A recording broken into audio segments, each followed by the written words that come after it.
कटप्पा ने बाहुबली को क्यों मारा? इस सवाल को लेकर जितनी हाइप बाहुबली 2 के लिए थी, उतनी हाइप उतनी ही दीवानगी दृश्यम को देखने के बाद इसके सेकंड पार्ट से है कि क्या विजय सलगांवकर पकड़ा जाएगा या पांडु लोगों के हाथ से फिर फिसल जाएगा। तो चलिए हम और आप मिलकर लगाते हैं पता। मूवी की शुरुआत होती है और हम देखते हैं डेविड नाम का एक आदमी किसी को ड्रग्स देने जाता है, पर प्रॉब्लम तब की रेट होती है जब ड्रग्स लेने के बाद वो बंदा डेविड को पैसे देने से इनकार कर देता है। पैसों को लेकर इनमें झड़प होती है, तभी गलती से डेविड के हाथों गोली चल जाती है और वो बंदा मर जाता है। इधर पुलिस ने डेविड को देख लिया था, इसलिए वो उसका पीछा करती है। डेविड भी अपनी मेरा मतलब जान बचाते हुए जंगल की तरफ भागता है और भागते भागते वो एक पुलिस स्टेशन के पास रुकता है, जहाँ पर वो फावड़ा लिए विजय को पुलिस स्टेशन से बाहर निकलते हुए देखता है। और आज 2 अक्टूबर 2014 का दिन है, मतलब आज ही के दिन सैम की बॉडी को पुलिस स्टेशन में दफनाया गया था।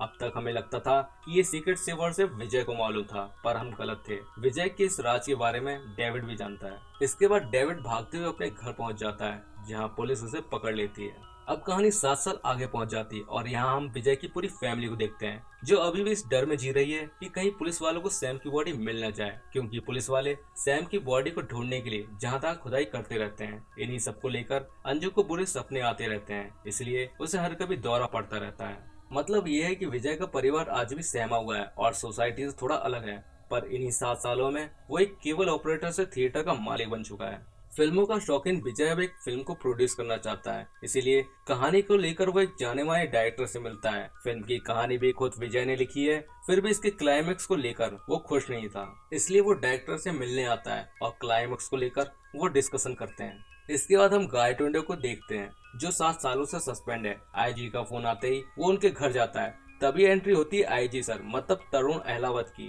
दरअसल आईजी सर विजय का केस रीओपन करने वाले हैं और गाय तोंडे को इसलिए बुलाया गया है क्योंकि ये वो शख्स है जिसे विजय सलगांवकर केस की पूरी स्टोरी पता है, और गाय तोंडे एक विटनेस भी है जिसने विजय को येलो कार में देखा था।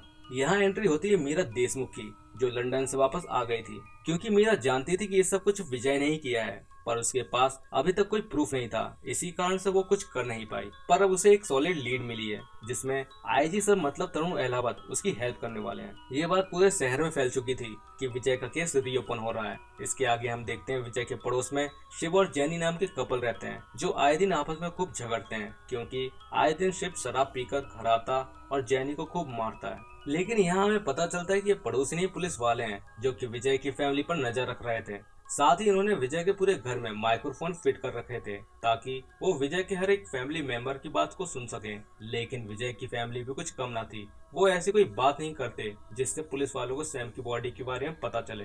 दरअसल सैम की बॉडी कहाँ है ये बात तो सिर्फ विजय को मालूम है, और विजय की फैमिली के पूछने पर भी वो उन्हें कुछ नहीं बताता और इस बारे में बात करने से उन्हें साफ मना कर देता है। अब पुलिस 7 साल पहले की इन्वेस्टिगेशन शुरू करती है और ये पता करने की कोशिश करती है कि विजय को उस रात किस किसने देखा। अब क्योंकि विजय 2 अक्टूबर को सुबह 5 बजे पणजी निकल गया था, मतलब उसने बॉडी 1 से 4 बजे के बीच में ही कहीं दफनाई होगी। इसका मतलब ये है कि ज्यादा से ज्यादा उसने 45 किलोमीटर के रेडियस में ही कहीं उस बॉडी को दफनाया होगा। पुलिस वाले इन्वेस्टिगेशन तो बहुत करते हैं, पर ज्यादा कुछ उनके हाथ लगता नहीं है। तो आईजी सर ये अनाउंस करवा देते हैं कि जो कोई भी विजय के केस में एक सॉलिड लीड लेकर आएगा, उसे 5 लाख रुपए इनाम के तौर पर दिए जाएंगे। अब यहाँ पे हम एक चाय की दुकान को देखते हैं, जहाँ पर अक्सर लोग विजय के केस को लेकर बात किया करते हैं। साथ ही यहीं पर हम डेविड को भी देखते हैं, जो 7 साल की सजा काटने के बाद अब जेल से बाहर आ चुका था, और डेविड ही वो आदमी है जिसने उस रात विजय को देखा था। अब अगले सीन में हम आईजे को देखते हैं, जो विजय के गार्डन में था। फिर वो विजय के घर में घुस जाता है, जहाँ विजय तो नहीं था पर उसकी पूरी फैमिली मौजूद थी। यहाँ पर विजय की फैमिली आईजी सर को देखकर बुरी तरह से डर गई थी। आईजी सर भी उनकी आंखों में डर को नोटिस कर लेता है और समझ जाता है कि कुछ तो ऐसा है जो विजय की फैमिली जानती है और उनसे छुपा रही है। यहाँ डेविड को जब विजय के केस और 5 लाख की न्यूज के बारे में पता चलता है, तो वो तुरंत ही पुलिस के पास पहुंच जाता है। यहाँ वो पुलिस वालों से कहता है कि उसे पता है कि विजय ने उस बॉडी को कहाँ दफनाया है, पर पुलिस वालों को इसकी बातों पर बिल्कुल भी विश्वास नहीं था। पर डेविड जब अपने बारे में बताता है कि 2 अक्टूबर को गलती से उसके हाथों से एक खून हो गया था, और जब वो पुलिस से भाग रहा था तब उसने विजय को रात में 3 बजे के आसपास उस बॉडी को दफनाते हुए देखा था। ये सब सुनने के बाद पुलिस वालों को उस पर यकीन हो गया था। पुलिस वालों ने 5 लाख रुपए का इनाम रखा था, पर डेविड उससे 25 लाख की डिमांड करता है। अब ना चाहते हुए भी पुलिस को डेविड को 25 लाख रुपए देने ही पड़ते हैं। तब डेविड आईजी सर को बताता है कि यहाँ पे इस वक्त जहाँ खड़े हैं बॉडी को वहीं पर दफनाया गया है, मतलब बॉडी को इसी पुलिस स्टेशन में दफनाया गया था। इसके साथ ही पुलिस वालों को ये बात भी पता चलती है कि 7 साल पहले इस पुलिस स्टेशन का कंस्ट्रक्शन का काम भी चल रहा था, मतलब इसी बात का फायदा उठाकर विजय ने बॉडी को यहाँ इस पुलिस स्टेशन में दफना दिया। पुलिस वाले बिना देरी किए वहाँ खुदाई का काम चालू कर देते हैं, लेकिन इससे पहले वो पूरे पुलिस स्टेशन को कवर कर देते हैं ताकि उन्हें कोई देख न पाए। लेकिन विजय को इस खुदाई के बारे में पता चल गया था, क्योंकि उसके ऑफिस के सामने ही कैमरा लगा हुआ था, जिससे विजय ये सब कुछ देख पा रहा था। विजय भी पूरी तरह से डर गया था और अब उसे भी लग रहा था कि शायद वो पकड़ा जाएगा। इधर पुलिस वालों को एक स्केलेटन मिलता है और विजय की फैमिली से पूछताछ करने के लिए उन्हें 8 घंटे का समय कोर्ट से मिलता है। नेक्स्ट डे विजय को विद फैमिली पुलिस स्टेशन में दावत पर बुलाया जाता है और यहाँ ये लोग उनसे पूछताछ कर रहे होते हैं। आईजी सर और मीरा देशमुख दोनों ही यहाँ पर मौजूद थे। आईजी सर विजय को बताते हैं कि उस तरह डेविड ने तुम्हें देख लिया था। यहाँ पर विजय साफ मना कर देता है। वो कहता है या तो उस आदमी ने किसी और को देखा था या फिर वो झूठ बोल रहा है। आईजी सर काफी सारे सवाल करते हैं, लेकिन विजय अपने बयान पर ही अड़ा था, इसलिए आईजी अब दूसरी तरकीब लगाते हैं। वो विजय की फैमिली को दूसरे कमरे में ले जाते हैं। अब गाय टोंडे विजय की फैमिली को मारना शुरू करता है। यहाँ बैठी मीरा देशमुख सब देख रही थी। विजय भी उन्हें सामने वाले रूम से देख रहा था और आईजी सर को उन्हें रोकने के लिए कहता है, लेकिन आईजी सर कुछ नहीं कहते, क्योंकि उन्हें मालूम है कि विजय का मुंह किस तरह से खुल सकता है। और आखिर में आईजी सर की ही जीत होती है, क्योंकि विजय सब बताने को तैयार हो जाता है। अब विजय का कन्फेशन रिकॉर्ड किया जाता है, जिसमें वो बताता है कि 2 अक्टूबर की रात वो अपने ऑफिस में बैठकर ड्रिंक कर रहा था। ड्रिंक करने के बाद जब वो अपने घर गया तो उसने देखा दरवाजा खुला हुआ है। जैसे ही वो अंदर जाता है उस पर एक लड़के ने अटैक कर दिया। इसके बाद हमारे बीच झड़प होती है और इस झड़प में एक सरिये से उसके सर पर वार हो गया, जिससे उसकी मौत हो गई। यहाँ पर विजय ये भी बताता है कि उसकी बॉडी को उसने पुलिस स्टेशन में दफना दिया था, जिसके बारे में उसकी फैमिली को कुछ भी नहीं मालूम है। अब क्योंकि विजय पकड़ा गया था, इसलिए उसने सारा का सारा इल्जाम खुद पर ले लिया ताकि उसकी फैमिली बची रहे। कन्फेशन के बाद विजय अपने घर जाता है। उसकी फैमिली इस बात से दुखी थी कि अब न जाने क्या होगा, क्योंकि उनका इल्जाम विजय ने अपने सर ले लिया था। अब अगले ही दिन विजय को कोर्ट ले जाया जाता है, जहां पर आज पुलिस वालों को विजय की पूरी तरह से जुडिशियल कस्टडी मिलने वाली थी, इसलिए गायटोंडे विजय को उसके घर से लेकर कोर्ट जा रहा था। आईजी सर बहुत खुश हो रहे थे, क्योंकि उन्हें लग रहा था कि उन्होंने इस केस को सॉल्व कर दिया।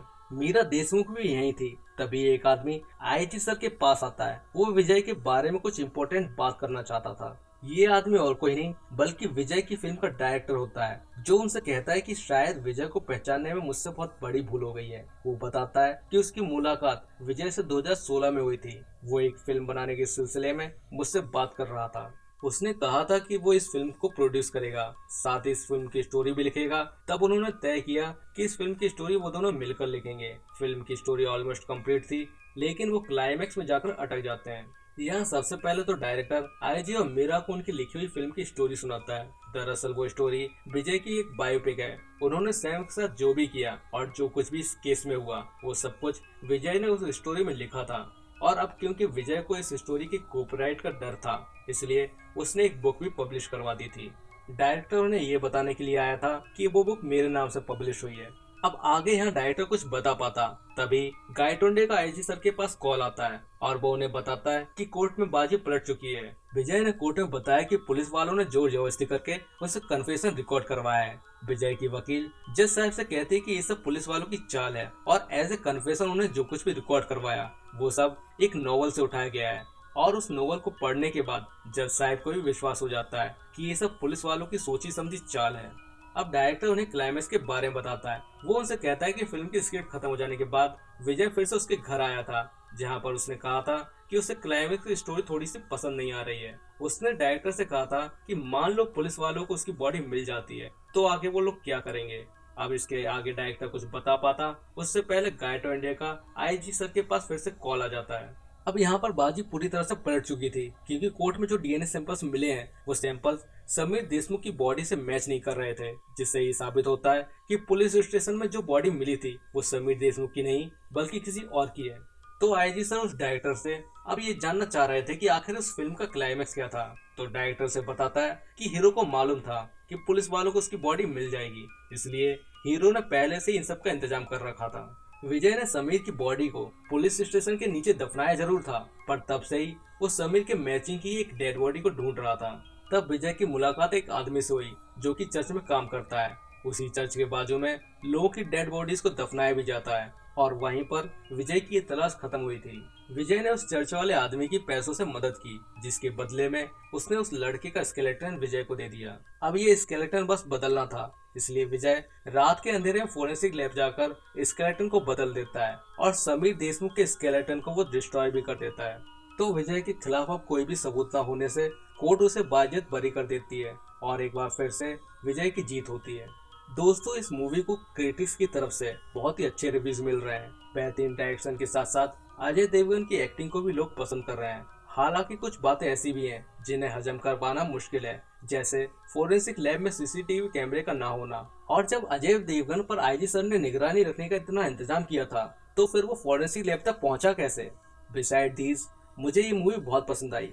कमेंट करके बताइए आपका ये मूवी को लेकर क्या कहना है। और वीडियो अच्छा लगा तो इसे लाइक कीजिए और चैनल को सब्सक्राइब कर बेल नोटिफिकेशन को ऑन कर लीजिए। तो मिलते हैं आपसे नेक्स्ट वीडियो में।